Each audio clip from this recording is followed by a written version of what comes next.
I think it's important to have intellectual honesty in this conversation. I'm asking you about GDP per capita.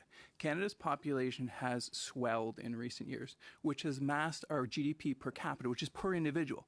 Each Canadian is getting poorer. They're getting poorer, Minister. This is an issue. So I'm asking you again, just a number.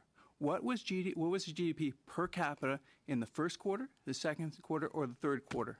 Any quarter. Mr. Lawrence, you and I actually have had very respectful exchanges, and I'm grateful for that.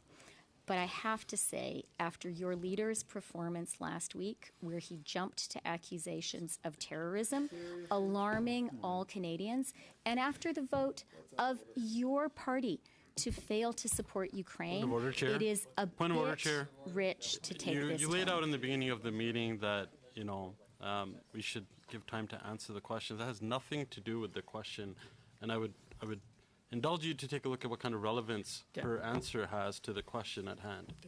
Thank you for that point of order. Yes, Minister, to be relevant, and it was so MP Lawrence. Thank you. And go ahead. Thank you. So I'll answer my own question since, unfortunately, you're unwilling to, and I say that with the greatest respect. For the first quarter, it was negative 0.6. For the second quarter, it was negative 0.28.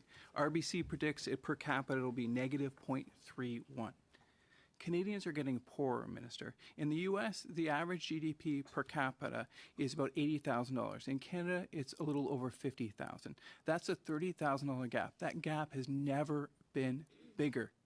GDP relates directly to the wealth of the nation. And you know what? It's not the super wealthy. It's not the Trudeaus and the Morneaus that get hurt. It's the people at the lowest end of the spectrum. Because when you lose 10% of your wealth and you're a Morneau, that hurts a little bit. But when you're a single mom just trying to get to the end of the month, that means you don't get to feed your kids.